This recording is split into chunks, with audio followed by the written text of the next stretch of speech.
अरे खान सर और रोशन आनंद से बाहर निकलिए।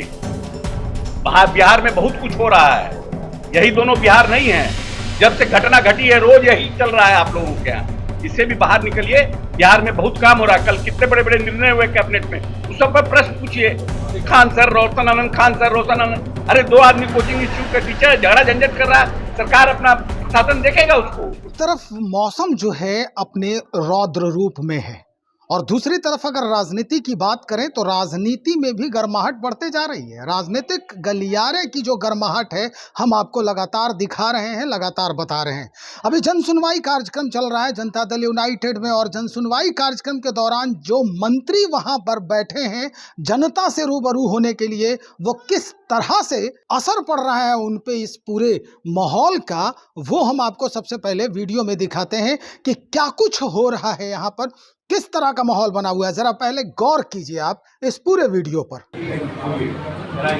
नंबर है, मोबाइल है, मोबाइल नंबर लिखो, ठीक है, इनको लिखा दीजिए मोबाइल नंबर, हम परसों फोन करेंगे डीएम साहब से क्या। चलिए अब आगे बढ़ते हैं और आपको दिखाते हैं कि जन सुनवाई के बाद पत्रकारों से रूबरू होते हुए अशोक चौधरी, जो फिल वक्त मंत्री हैं बिहार सरकार के और मद्य निषेध मंत्री हैं, इन दोनों ने कई तथ्यों पर जवाब दिया है। क्या कुछ कहा है, किन किन सवालों को साधा है, हम आपको सुनवा रहे हैं उन्हीं की जुबानी। दिलीप जायसवाल के एक बयान को मजाक के रूप में आरजेडी ने दिखाया था कि दिलीप जायसवाल जी कैसे कितना फेंकते हैं। एक बयान उन्होंने दिया था कि आने वाले समय में पटना से हम किशनगंज जो है 1 घंटे कुछ मिनट में पहुंचेंगे। दिलीप जायसवाल जी का कोई बयान था पुराना, उसको आरजेडी ने अपने ऑफिशियल ट्वीट से ट्वीट किया और उनके बयान को दिखाया और कहा है कि भारतीय जनता पार्टी के एनडीए के लोग कितना फेंकते हैं। तो क्योंकि आरजेडी के नेता तो उतना पढ़े लिखे हैं नहीं और आरजेडी का जो कॉन्सेप्ट है वो दूरदर्शिता वाला है नहीं, क्योंकि ये लोग तो लाठी पिलामन, लाठी घुमामन और लौंडा नाच वाले लोग हैं।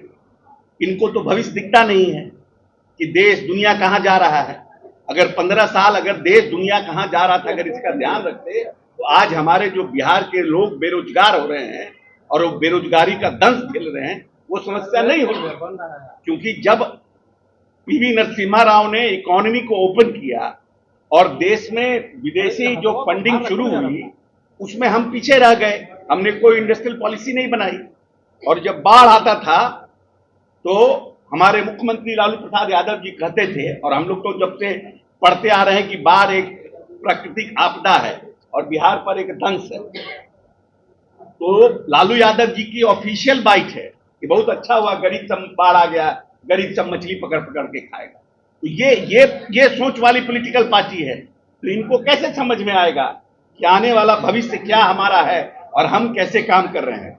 अभी जो रेलवे का वेबसाइट है, रेलवे ने अपने जो वेबसाइट पर डाला है वो डाला है Varanasi, the proposed Varanasi Siliguri high speed rail corridor is a major bullet train project. Once completed, it will connect Varanasi to Siliguri in 2 hours 55 minutes. ये रेलवे के ऑफिशियल सोशल मीडिया अकाउंट पर है। आप समझिए कि ये बुलेट ट्रेन तो निश्चित रूप से जो दिलीप जायसवाल जी कह रहे हैं कि हम 1 घंटा कुछ मिनट में किशनगंज पहुंचेंगे, तो ये नहीं है कि वो मजाक कर रहे हैं, लेकिन किस तरह से प्रोजेक्ट आरजेडी के लोग कर रहे हैं दिलीप जायसवाल के बयान। ये मजाक देखिए कितना फेंकता है भारतीय जनता पार्टी एनडीए के लोग, किस तरह से प्रोजेक्ट कर रहे हैं बिहार की जनता को दिखाना, क्योंकि इनके पास विजन नहीं है। अगर विजन होता तो आरजेडी के ऑफिशियल ट्विटर अकाउंट से इस तरह का बाइट नहीं देते लोगों को। भारत आगे बढ़ रहा है, रेलवे के सेक्टर में भी और सेक्टर्स में भी। हम अभी मिडिल ईस्ट क्राइसिस से थोड़ा इकोनॉमी हमारी कमजोर हुई है, ये बात सत्य है, लेकिन तब भी हम 10वें नंबर से 6ठे नंबर, 4थे नंबर पर गए थे, 6वें नंबर पर आए, फिर तैयारी कर रहे हैं, संघर्ष करेंगे और आगे बढ़ेंगे। ऐसा नहीं है कि सिर्फ हिंदुस्तानी मिडिल ईस्ट क्राइसिस से इकोनॉमी से परेशान है, और भी बहुत से देश परेशान है। लेकिन जो पॉलिटिकल पार्टी का कितना पॉलिटिकल बैंकरप्सी है ये इसी बात से प्रमाणित होता है। संविधान में प्रावधान है कि अगर पुलिस एफआईआर दर्ज नहीं करती है, आपको लगता है कि आपका केस जेन्युइन है, लेकिन ऐसा है कि अब ऑनलाइन एफआईआर होता है। कोई जरूरी नहीं है कि आप थाना में जाके एफआईआर करिए, अब ऑनलाइन एफआईआर भी होता है। आप ऑनलाइन करिए, आपको उसमें दिक्कत हो रहा है तो आप कोर्ट में जाके करिए, कंप्लेन केस करिए, हर जगह प्रावधान है। लेकिन ये कहना कि एफआईआर नहीं ले रहा, एफआईआर क्यों नहीं लेगा? आपका गलत होगा, सही होगा, जांच होगा। ये कहना गलत है कि एफआईआर नहीं ले रहा है।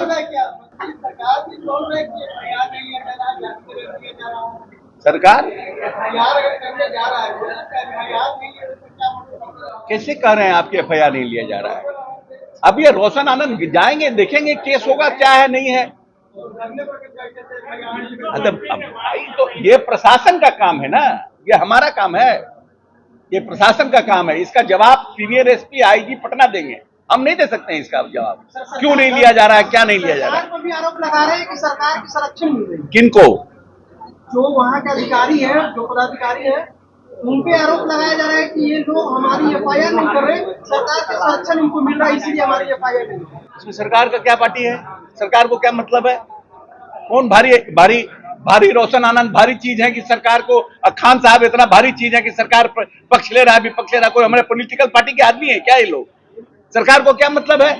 आप चला रहे हैं कोचिंग, आपस में झंझट किए, गोली चलाए, बदहजमी किए, एक आदमी जेल गया, एक आदमी बेल पर घूम रहा है, उसमें सरकार को क्या मतलब है साहब? इसमें सरकार भाई सब government is party to it, ऐसी जबरदस्ती कुछ भी बोलता है लोग। सर, कल राजद ने भ्रष्टाचार को लेकर धरना दिया था, लेकिन नेता प्रतिपक्ष तेजस्वी यादव से हाँ, तो उनको थोड़ा वो हो रहा होगा, शर्म लग रहा होगा उसमें बैठने में। प्रधानमंत्री नरेंद्र मोदी की ट्रंप ने तारीफ की, प्रधानमंत्री नरेंद्र मोदी की ट्रंप ने खुले मन से तारीफ की है।